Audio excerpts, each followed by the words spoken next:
കോഴിക്കോട് പയ്യാനക്കല്ലിൽ മദ്രസ വിദ്യാർത്ഥിയെ കാറിൽ തട്ടിക്കൊണ്ടുപോകാൻ ശ്രമിച്ച ആളെ നാട്ടുകാർ പിടികൂടി. ഞാൻ വണ്ടിയായിട്ട് വരുന്ന ടൈമില് ഈ വണ്ടി കുട്ടിന്റെ അടുത്തേക്ക് ചെന്ന അപ്പൊ കുട്ടീനോട് ചോദിച്ചു എന്നെ കയറ്റി വീട്ടിലേക്ക് വിട്ടേറ്റെന്ന് അയാള് ഡ്രൈവർ ആ വണ്ടിയിലുള്ള ചങ്ങായി. അപ്പൊ കുട്ടി പറഞ്ഞില്ല ഞാൻ നടന്നു പോയിക്കോളാം എന്ന് പറയും. അപ്പൊ അത് സംശയപ്പോ ഞാനൊന്ന് വണ്ടി സൈഡാക്കി റോങ് ഇട്ടിങ്ങണ്ട് ഞാൻ ചോദിച്ചു എന്തേന്ന്. അപ്പൊ ആ എന്നോട് വണ്ടി കൊണ്ട് ഞാൻ വീട്ടിൽ വിട്ടുതരാന്ന് പറഞ്ഞിരിക്കുന്നത്. ഞാൻ പറഞ്ഞു മോനെ അടക്കുന്നത്. അപ്പൊ ഞാൻ ചോദിച്ചത് ഈ എവിടെയുള്ളതെന്ന് ചോദിച്ചു. ഞാൻ കാസർഗോഡുള്ള. എന്തിനാ ചോദിച്ചത്? എനിക്കറിയുന്നതല്ലേ ഇവിടുത്തെ സംഭവങ്ങളൊക്കെ ഇപ്പൊ നടക്കുന്നത്, ഇങ്ങനെ കുട്ടികളെ കയറ്റി കൊണ്ടുപോകാൻ പാടില്ല എന്നുള്ള അറിയില്ല. വണ്ടി ചാവി വണ്ടിയിൽ വെച്ചിരുന്നു. സാധാരണ ഞങ്ങൾ ചിലപ്പോൾ വെക്കും ചിലപ്പോൾ വെക്കാതെ ഇരിക്കും. അങ്ങനെ കണ്ടാലല്ലോ നമ്മൾ ബീച്ച് ഹോസ്പിറ്റലിന്റെ അവിടെയാണ് നമ്മുടെ സ്റ്റാൻഡ് ഉള്ളത്. അതാണ് നമ്മുടെ സ്റ്റാൻഡ്. ടാക്സി സ്റ്റാൻഡ് ഉള്ളതാണ്. അവിടെ വേറെയും വണ്ടികളുണ്ട്. അപ്പൊ ഇന്ന് ഞാൻ മാത്രമേ ഉണ്ടായിരുന്നുള്ളൂ. അപ്പൊ ഞാൻ ഓട്ടോ പോകാൻ നിൽക്കരുത്. അന്നേരം മൂത്രയ്ക്കാൻ പോയി തിരിച്ചു വന്ന് നോക്കുമ്പോൾ 5 മിനിറ്റ് കൊണ്ട് വണ്ടി കാണില്ല. ഈ വ്യക്തിയെ ഞാൻ അറിയ പോലും ഇല്ല, എവിടെ ഉള്ളതാണെന്ന് അറിയ പോലും ഇല്ല. മിഥില ബാലൻ ആ വാർത്തയുടെ വിവരങ്ങൾ. മിഥില, ഞെട്ടിക്കുന്ന വാർത്തയാണ് അത്. എന്താണ് സംഭവം? ഇയാൾ ആരാണ്? എന്തായിരുന്നു അയാളുടെ ഉദ്ദേശം? എന്താണ് പോലീസ് പറയുന്നത്? മിഥില. അഷ്മി, ഇതുമായി ബന്ധപ്പെട്ട് ഇപ്പോൾ അന്വേഷണം പന്നിയങ്കര പോലീസ് ആരംഭിച്ചിട്ടുണ്ട്. ഇന്ന് രാവിലെ 9 മണിയോടെയാണ് ഈ ഒരു സംഭവം ഉണ്ടായത്. പയ്യാനക്കൽ സ്കൂളിന് മുൻവശത്ത് വെച്ചുമാണ്. വെള്ള നിറമുള്ള കാറിൽ വന്ന ഒരു യുവാവ് മദ്രസ കഴിഞ്ഞു വരികയായിരുന്ന വിദ്യാർത്ഥിയെ കാറിൽ കയറ്റാൻ ശ്രമിച്ചു. അത് ഒരു ഓട്ടോ ഡ്രൈവർ ഫൗസിക്ക്, അവിടെയുള്ള ഓട്ടോ ഡ്രൈവർ ഫൗസിക്ക് ഇത് കാണുകയും ഫൗസിക്കിന് സംശയം തോന്നുകയും ഫൗസിക്ക് ചോദ്യം ചെയ്യുകയുമായിരുന്നു. കാസർഗോഡുള്ള ആളാണെന്നാണ് ഈ കാറിലുണ്ടായിരുന്ന ഈ ആൾ പറഞ്ഞത്, തട്ടിക്കൊണ്ടുപോകാൻ ശ്രമിച്ച ആൾ പറഞ്ഞത്. ഈ കാർ എന്നത് കോഴിക്കോട് ബീച്ച് ആശുപത്രിക്ക് സമീപം ഉള്ള ടാക്സി സ്റ്റാൻഡിൽ നിന്നും മോഷ്ടിച്ച കാറാണ്. ഈ കാർ ഡ്രൈവറുടെ വാക്കുകൾ നമ്മളിപ്പോൾ കേട്ടു. അവിടെ നിർത്തിയിട്ടതായിരുന്നു, താക്കോൽ ആ വണ്ടിയിലുണ്ടായിരുന്നു. അങ്ങനെ അത് എടുത്ത് അവിടെ നിന്ന് മോഷ്ടിച്ച് ഇറങ്ങിയതായിരുന്നു. അങ്ങനെയാണ് ഈ കുട്ടിയെ ഈ കാറിൽ കയറ്റാൻ ശ്രമം നടത്തിയത്. ഇത് കണ്ട് ഫൗസിക്കിന് സംശയം തോന്നി. ഫൗസിക്ക് ഇയാളെ തടഞ്ഞു വെച്ചു. നാട്ടുകാർ കൂടി. അങ്ങനെ പന്നിയങ്കര പോലീസിൽ ഇയാളെ ഏൽപ്പിച്ചിട്ടുണ്ട്. കാസർഗോഡ് സ്വദേശി എന്ന വിവരമാണ് അയാൾ പറഞ്ഞിട്ടുള്ളത്. പക്ഷേ ഇതുമായി ബന്ധപ്പെട്ട കൂടുതൽ അന്വേഷണം ഇപ്പോൾ പന്നിയങ്കര പോലീസ് നടത്തിക്കൊണ്ടിരിക്കുകയാണ്. എന്തിനായാലും നാട്ടുകാർ തടഞ്ഞു വെച്ചിട്ടുണ്ട്. തടഞ്ഞു വെച്ച സമയത്ത് ചിലർ കുറച്ച് ചെറിയ ഒരു മർദ്ദനമെല്ലാം ഇയാൾക്ക് ഏറ്റിട്ടുണ്ടോ എന്ന് സംശയമുണ്ട്. അതുകൊണ്ട് തന്നെ വൈദ്യപരിശോധനയ്ക്കായി ഈ തട്ടിക്കൊണ്ടുപോകാൻ ശ്രമിച്ച ആളെ ഇപ്പോൾ കോഴിക്കോട് ബീച്ച് ആശുപത്രിയിലേക്ക് മാറ്റിയിട്ടുണ്ട് എന്ന വിവരമാണ് നമുക്ക് ലഭ്യമായിട്ടുള്ളത്. എന്തുതന്നെയായാലും വളരെ നടുക്കമുണ്ടാക്കുന്ന ഒരു വാർത്ത തന്നെയാണ് ഈ പയ്യാനക്കൽ.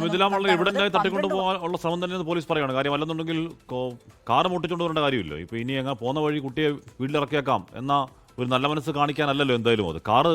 കാറ് മുട്ടിച്ചുകൊണ്ടും തട്ടിക്കൊണ്ടു പോകുക എന്ന് പറഞ്ഞാൽ ദുരൂഹമായ ചില ഉദ്ദേശങ്ങൾ എന്തായാലും അതിന് പിന്നിലുണ്ട്. അതെപ്പോൾ പോലീസ് പറയും ഇതില?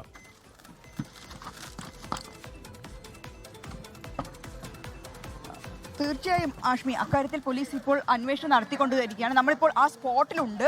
നമുക്കിവിടെയുള്ള ആളുകളുമായി ഈ ഒരു വിഷയം സംസാരിക്കാം എന്ന് തോന്നുന്നു. എന്തായാലും ഇത് ഓട്ടോറിക്ഷ ഡ്രൈവർ, ആ സംശയം തോന്നിയ ഓട്ടോറിക്ഷ ഡ്രൈവർ എനിക്കിപ്പം ചേരുന്നുണ്ട്. സർ, എന്താണ് സംഭവിച്ചത്? ഞാൻ ഇങ്ങോട്ടേക്ക് വരുമ്പോൾ വണ്ടി ആ കുട്ടീൻ്റെ അടുത്തേക്ക് സൈഡാക്കിയപ്പോൾ കുട്ടീനോട് ചോദിച്ചു. അപ്പം നമ്മളിപ്പോൾ ഇന്നത്തെ സാഹചര്യം അങ്ങനെയാണല്ലോ. അപ്പം ഞാൻ ഈ കുട്ടീൻ്റെ ബാഗ് കണ്ടപ്പോൾ എനിക്ക് എന്തെങ്കിലും ഒരു ഇപ്പോഴെല്ലാ ചിന്ത തന്നെയാണ് കേട്ടോ.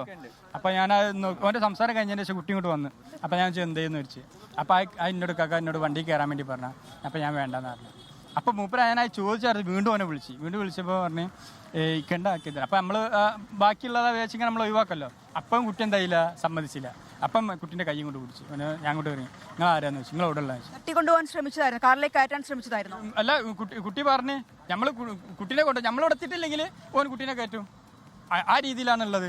അപ്പോൾ ഇവിടെ ഉള്ള തൊട്ടടുത്തുള്ള ആൾ ഉണ്ടപ്പോൾ മൂപ്പരോട് ഞാൻ പറഞ്ഞു അടിക്കുക എന്തോ ഒരു പന്തികേട് ഉണ്ടെന്ന് പറഞ്ഞു. അപ്പോൾ മൂപ്പര് ഇങ്ങോട്ടേക്ക് നിന്നപ്പോൾ ഞാൻ പറഞ്ഞു ഡോർ തുറക്കുന്നതാണ്. ആ ഡോർ തുറന്നപ്പോൾ ഞാൻ പറഞ്ഞു ഇങ്ങോട്ടേക്ക് ഇറങ്ങി, എൻ്റെ പേരെന്താ, അപ്പം അല്ല എൻ്റെ നാട് എവിടെയാണെന്ന് വെച്ചാൽ കാസർഗോഡാന്ന് പറഞ്ഞു. കാസർഗോഡാന്ന് പറഞ്ഞപ്പോൾ ഞാൻ എന്തൊക്കെ ഇപ്പം എനിക്ക് സംശയമായി. ഇവിടെ ഉള്ള ആളാണെങ്കിൽ അയൽവാസിക്കാണെങ്കിലും അല്ലോ ഇങ്ങനെ കൊണ്ടുപോകും കുട്ടീനെ. അപ്പം എനിക്ക് തോന്നി ഇനി വണ്ടി എടുത്തോൻ പോകേണ്ട വെച്ചിട്ട് ഓനെ കൊണ്ട് വണ്ടി ചാവേനും ഇനി പുറത്തിറങ്ങുന്നതാണ്. പുറത്തിറങ്ങുന്നപ്പോൾ ഓൻ പറഞ്ഞ് അപ്പം മൂപ്പര് ചോദിച്ചു ഈ ഇവിടെ യഥാർത്ഥത്തിൽ ഞങ്ങൾക്ക് ഇവിടുത്തെ സാഹചര്യം ഇപ്പോഴത്തെ അറിയണമല്ലോ, ഇങ്ങനെയൊക്കെ സംഭവം നടക്കണമില്ലെന്ന് ചോദിച്ചപ്പോൾ ഇവനൊന്നും മുണ്ടില്ല. അപ്പം മുണ്ടാതായപ്പോൾ നമുക്ക് മനസ്സിലായി ഇതിലെന്തോ ഉണ്ടെന്ന്. അപ്പോൾ ഞാൻ പുറത്തായി. അപ്പോൾ ഞാൻ പിന്നെ നാട്ടുകാരെ വിളിച്ചപ്പോൾ ഇങ്ങനെയാണ് സംഭവം ഉണ്ട്, ഇതാണ് കേസ്. ഇങ്ങോട്ട് കൊണ്ടുവന്ന് ഒരു ചോദ്യം ചെയ്തപ്പോൾ വണ്ടിയിൽ നമ്പർ ഉണ്ടായിരുന്നു, ടാക്സി വണ്ടിയാണ്. ആ നമ്പറിൽ വിളിച്ചപ്പോൾ ആ ടാക്സി ഡ്രൈവർ പറഞ്ഞ് എൻ്റെ വണ്ടി ഇവിടുന്ന് മിസ്സാക്കണം. അപ്പോൾ ജനങ്ങൾക്ക് ഫുള്ളായിട്ട് മനസ്സിലായി ഇത് തട്ടിക്കൊണ്ടാവുമെന്നാണെന്ന്. പിന്നെ ഓൻ്റെ മുണ്ടിൽ ഓൻ്റെ ചെരുപ്പുണ്ട്, ഹാൻഡ്സ്, പിന്നെ മയക്കുമരുന്നിൻ്റെ എന്തോ ഒരു സാധനമുണ്ട്. ലഹരിയിലായിരുന്നോ? ലഹരി അതിൽ കാണുന്നുണ്ട്. ലഹരി ഞാൻ പോലീസിന് കാണിച്ചു കൊടുത്തും ചെയ്തു. ഇതാണ് സാധനം. ആളെ സെറ്റപ്പാണ്. നല്ല ഇതിൽ ബോധമില്ലാത്ത രീതിയിലല്ല, കുട്ടിയെ കൊണ്ടുപോകാനുള്ള സെറ്റപ്പോടെ വന്നതാണ്. 100% ഉറപ്പാണ് കുട്ടീനെ തട്ടിക്കൊണ്ടുപോകാൻ വേണ്ടി വന്നത്. തട്ടിക്കൊണ്ടുപോകാൻ ശ്രമം ഉണ്ടായി എന്ന് തന്നെയാണ് നാട്ടുകാർ ഇപ്പോഴും പറയുന്നത്. ഈ പറയുന്നത് കാസർഗോട്ടുകാരനാണ്. കാസർഗോട്ടുകാരൻ കാറ് മോട്ടിച്ചുകൊണ്ട് വന്ന് 12 വയസ്സുള്ള ഒരു ബാലനെയാണ് തട്ടിക്കൊണ്ടുപോകാൻ നീക്കം നടത്തിയെന്നാണ് പറയുന്നത്. എന്തായാലും നാട്ടുകാർ ഇടപെടൽ ആ ശ്രമം പരാജയപ്പെട്ടു. ഇനി എന്തായിരുന്നു അയാളുടെ ഉദ്ദേശം എന്നടക്കമുള്ള കാര്യം, നേരത്തെ ഇത്തരം സംഭവങ്ങൾ ഉണ്ടായിട്ടുണ്ടോ എന്നടക്കമുള്ള കാര്യങ്ങൾ പോലീസ് അന്വേഷിച്ച് വ്യക്തമാക്കട്ടെ. മിഥില പാലാണ് വാർത്തയുടെ വിവരങ്ങൾ നൽകിയത്.